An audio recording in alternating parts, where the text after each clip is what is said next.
जय मसीह की। नीति वचन अध्याय 3। युवकों को सलाह।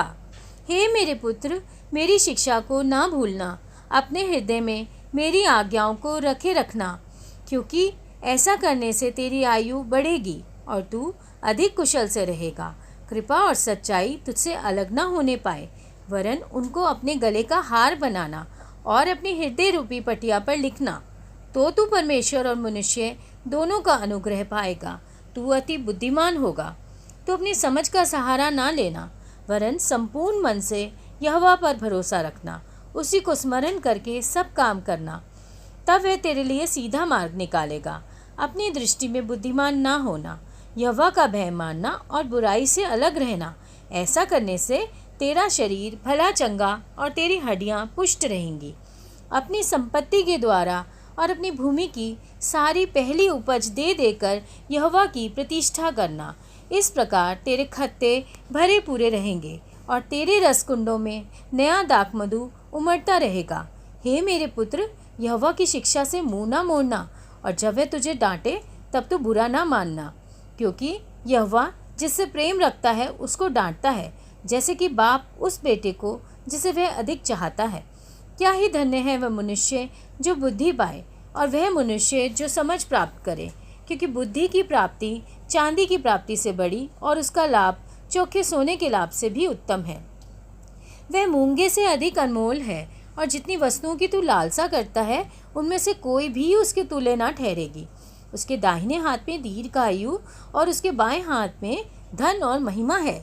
उसके मार्ग आनंददायक हैं और उसके सब मार्ग कुशल के हैं।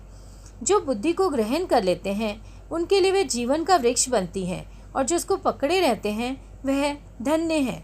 यहोवा ने पृथ्वी की नींव बुद्धि ही से डाली और स्वर्ग को समझ ही के द्वारा स्थिर किया। उसी के ज्ञान के द्वारा गहरे सागर फूट निकले और आकाश मंडल से ओस टपकती है। हे मेरे पुत्र, ये बातें तेरी दृष्टि की ओट में न होने पाएं। खरी बुद्धि और विवेक की रक्षा कर, तब इनसे तुझे जीवन मिलेगा और ये तेरे गले का हार बनेंगे। तब तू अपने मार्ग पर निडर चलेगा और तेरे पाँव में ठेस ना लगेगी। जब तू लेटेगा तब भय ना खाएगा, जब तू लेटेगा तब सुख की नींद आएगी।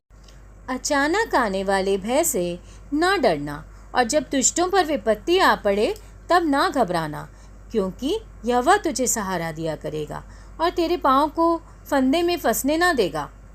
जिनका भला करना चाहिए, यदि तुझ में शक्ति रहे तो उनका भला करने से ना रुकना। यदि तेरे पास देने को कुछ हो तो अपने पड़ोसी से ना कहना कि जा कल फिर आना, कल मैं तुझे दूंगा। जब तेरा पड़ोसी तेरे पास बेखटके रहता है तब उसके विरुद्ध बुरी युक्ति ना बांधना। जिस मनुष्य ने तुझसे बुरा व्यवहार ना किया हो उससे अकारण मुकदमा खड़ा ना करना।